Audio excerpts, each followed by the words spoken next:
வணக்கம். வணக்கம் சொல்வது உங்கள் திருஞான சம்பந்தம் கும்பகோணத்திலிருந்து. நமது தமிழ்ச்சித்தர் யூடியூப் சேனலுக்காக குரு பெயர்ச்சி அதன் சிறப்பு பலன்களை உங்களுக்கு வழங்க இருக்கிறேன். குரு பகவான் நவக்கிரகங்களிலே முதன்மை கிரகமாக வழங்க இருக்கக்கூடியவர் குரு பகவான். அவர் முழு சுபர். இது உங்களுக்கு எல்லாருக்கும் தெரியும். சரிங்களா? அதன்படி ஒரு திருமணம் நடைபெறுவதாக இருந்தாலும் சரி,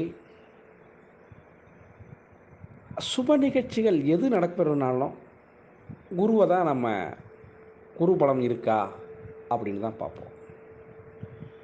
ஒரு திருமணம் ஆரம்ப காலம் வந்ததுனாக்கா, திருமணம் ஏற்பாடு பண்ணோம்னாக்கா, குரு பெ குரு நல்லா இருக்கா ஒரு பையனுக்கு, அந்த பொண்ணுக்கு குரு நல்லா இருக்கா அப்படின்னு தான் கேட்பாங்க. ஏன்? அவர் இருந்தால் தான், அவருடைய பார்வை இருந்தால் மட்டும்தான் அது அந்த திருமணமோ அந்த சுப சடங்குகள் எல்லாமே சுபிட்சமாக நல்லாயிருக்கும் என்பது ஐதீகம். அது உண்மையும் கூட. ஆனால் குரு பகவான் இருக்கிற இடத்த விட பார்க்கிற பார்வையில் தான் குரு பகவானுக்கு பலம் அதிகம். அதுதான் சிறப்பும் கூட. அவர் எந்த இடத்த பார்க்குறாருன்னா, 5ஆம் இடம், 7ஆம் இடம், 9ஆம் இடம் இதை பார்க்குறார். அவர் இருக்கிற இடம் அவ்வளோ திருப்தியாக இல்லைனாலும், அவருடைய பார்வைப்படும் இடங்கள் இருக்குது பாருங்கள், அது புனிதப்படும். எவ்வளோ பிரச்சனை இருந்தாலும் தீர்ந்துடும். சரிங்களா? அதுதான் குரு பகவானுடைய பலாபலன்கள். குரு முழு சுபர். சரிங்களா? அவர் யாரோட சேர்ந்தாலும், ஒரு சரியில்லாத கிரகத்தோடு சேர்ந்தாலும் சரி, அதாவது பாவரோடு சேர்ந்தாலும் சரிங்க, அந்த பாவரையும் மாற்றக்கூடிய தன்மை பெற்றவர் குரு பகவான்.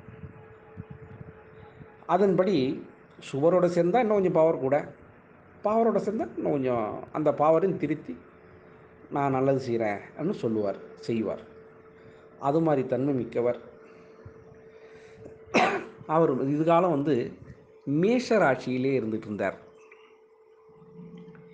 இப்போ ரிஷபராசிக்கு போகிறார். என்னைக்குன்னா 1/5/2024 முதல் 11/5/2025 வரை ரிஷபராசியிலேயே தங்கி 5ஆம் பார்வையாக, அங்கே ரிஷபராசியிலிருந்து 5ஆம் பார்வையாகவும் 7ஆம் பார்வையாகவும் 9ஆம் பார்வையாகவும் பார்வையை செலுத்தப் போகிறார். அப்படி அவர் செலுத்தக்கூடிய பார்வைகள் எந்தெந்த இடத்த பார்க்குதுன்னா, ரிஷபராசி அவர் இருக்கக்கூடிய லக்னம், அதிலிருந்து 5ஆம் பார்வை கன்னியை பார்க்கிறார். 7ஆம் பார்வையாக விருச்சிக ராசியை பார்க்கிறார். 9ஆம் பார்வையாக மகரத்தை பார்க்கிறார். ஆக இந்த 3 ராசிகளை அவர் பார்க்கிறார். அந்த 3 ராசிகளும் புனிதப்படும். சரிங்களா? அப்போ ரிஷபராசி எப்படி ஆகும்? அதை இந்த பலனில் சொல்கிறேன், கேளுங்க.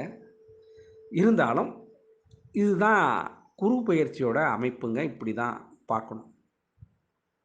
இப்போ மேஷத்துக்கு பார்க்குறோம். முதல்ல நம்ம மேஷத்தை தான் பார்ப்போம், கடைசியாக தான் மீனத்துக்கு பார்ப்போம். சரிங்களா? காலசக்கரம் இப்படி தான். முதல் சக்கரம் ஆரம்ப புள்ளி எதுனாக்கா மேஷம்தான், கடைசி புள்ளி எதுனாக்கா மீனம்தான். இதுதான் உண்மை நிலை. சரிங்களா? இதன்படி தான் நம்ம பலாபலன்கள் எடுக்கணும், கொடுக்கணும். அதன்படி மேஷராசியிலே அவர் இதுகாலம் இருந்துகிட்டு இருந்தபோது அவங்களுக்கு ரொம்ப படாதபாடு தான் படுத்திக்கிட்டு இருப்பார், இருந்திருக்கணும். அதை அந்த ராசியில் சொல்லும்போது சொல்கிறேன். குரு பகவானுடைய பார்வைகள் அங்கங்கே படும்போது அந்த இடம் புனிதமடையுதுன்னு உங்களுக்கு சொன்னேன். அது உங்கள் ராசிக்கு எத்தனாம் இடம் நல்லா பார்க்கணும், நல்லா புரிஞ்சுக்கணும். இப்போ இப்போ மேஷ ராசிக்கு வந்து அது எத்தனை இடம் வரும்? 6ஆம் இடம், 8ஆம் இடம், 10ஆம் இடத்த பார்க்கும். அது மாரி ஒவ்வொரு ராசிக்கும் மாறி மாறி தான் பார்க்கும். அத நான் விளக்கமா சொல்றேன் கேளுங்க. சரிங்களா? குரு பலன் யார் யாருக்கு கிடைச்சிருக்கு? குரு பலன் வந்தா என்ன செய்யலாம்? எல்லாமே விரிவா பார்ப்போம். இப்ப நம்ம வீடியோக்குள்ள போலாங்களா?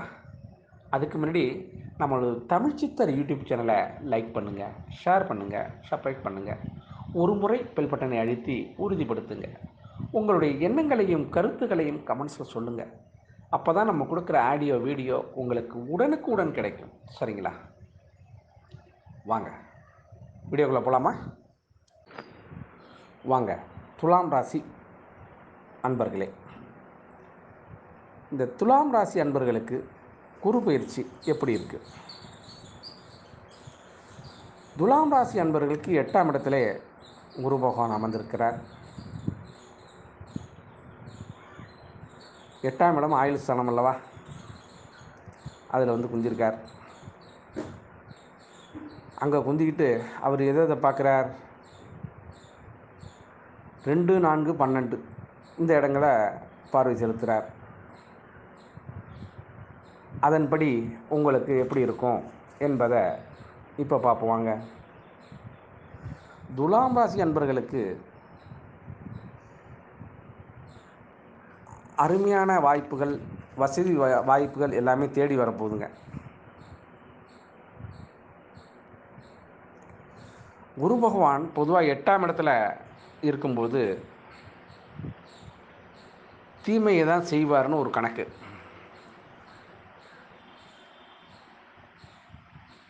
ஆனால் அவர் 8ஆம் இடத்துல குந்திருந்தாலும் உங்களுக்கு ஆயுள் ஸ்தானம் அது. அப்படி ஒரு கெடு பலனை உங்களுக்கு செய்ய முடியாது. புரியுதுங்களா? சிறு சிறு காயங்கள் ஏற்படுறதுக்கு வாய்ப்பு உண்டு. எதிர்பாராத செலவினங்கள் முதலீடுகள் செய்ய யோசனை சொல்லுவார் குரு பகவான். அவர் சொல்கிறது எல்லாம் கேட்காதீங்க. ஆனால் கை கால உடம்பை பதனமாக பார்த்துக்கணும். சிறு சிறு வில்லங்கத்தை ஏற்படுத்திடுவார் 8ஆம் இடத்துல வரும்போது. அதை மட்டும் நீங்கள் கொஞ்சம் கவனிச்சுக்கிங்க. உறவினர், நண்பர்கள் அவங்கள்ட்டெல்லாம் சண்டையை கோல் முட்டுற மாதிரி சண்டையை ஏற்படுத்திட்டுருவார் இந்த குரு பகவான். என்னங்க குரு பகவான் நல்லவர்னு சொன்னீங்க, இப்படிலாம் சொல்கிறீங்க? ஆமாங்க, நல்லவர் தான். ஆனால் அவர் பார்வைப்படும் இடம் நன்மை செய்யும். அவர் இருக்கிற இடம் இப்படி தான் இருக்கும். சரிங்களா? அதுதான் உண்மை. சரி, 8ஆம் இடத்துல வேற என்ன செய்வார் அவர்? கணவன் மனைவி உறவை வந்து ஒருத்தருக்கு ஒருத்தர் புரிஞ்சிக்கிறதுக்கு வாய்ப்பு கொடுக்க மாட்டார். ஏன்னா அவர் ஒரு குலர்கேஷன். 8ஆம் இடத்துல அவர் எப்போ பார்த்தாலும் மீன் வாதம், விவாதம், சத்தம் இருந்துகிட்டே இருக்கும் குடும்பத்தில். அது நடக்கும்.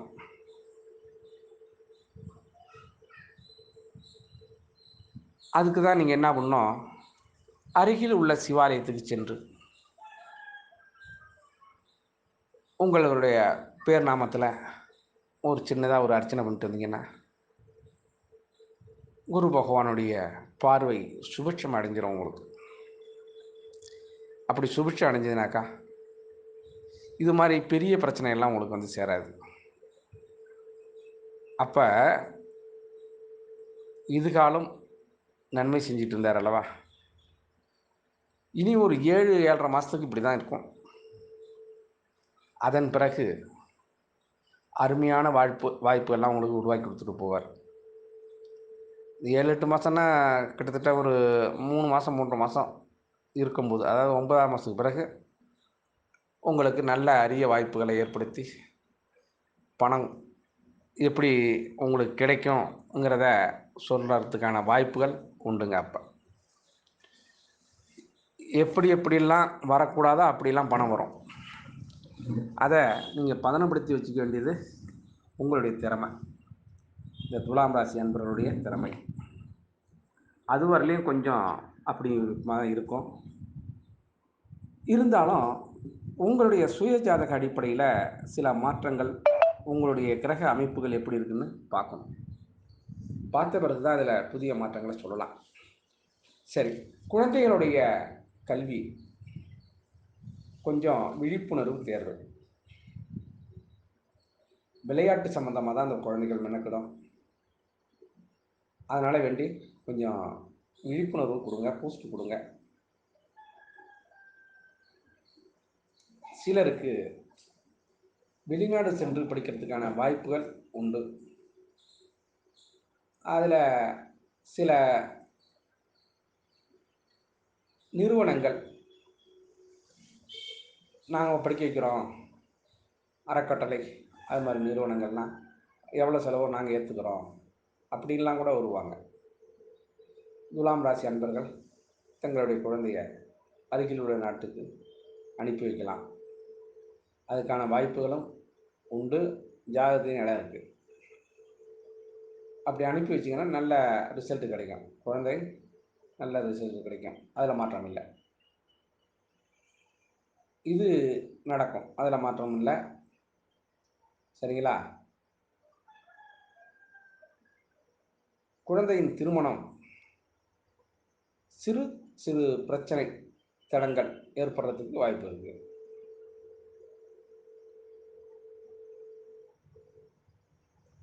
அதை மட்டும் பார்த்துக்குங்க. பார்த்துக்கிட்டிங்கனாக்கா இந்த துலாம் ராசி அன்பர்களுக்கு இந்த குரு பயிற்சி ஒரு பெரிய மாற்றத்தை இல்லாமல், இரக்கம் இல்லாமல் ஒரு சிறந்த குரு பயிற்சியாகவே அமைந்திடும். இதில் எந்த பிரச்சனையும் இல்லை. இதில் ஏதேனும் உங்களுக்கு சந்தேகம் இருந்தால் கீழே கொடுக்கப்பட்டுள்ள வாட்ஸ்அப் எண்ணுக்கு உங்களுடைய ஜாதகத்தையும் கேள்வியும் கேட்டு வைங்க. உங்களுக்கு பதில் வழங்கப்படும் என்பதை உங்களுக்கு ஞாபகப்படுத்தி உங்களிடமிருந்து விடைபெறுவது உங்கள் திருஞான சம்பந்தம், கும்பகோணத்திலிருந்து. வாழ்க நலமுடன்.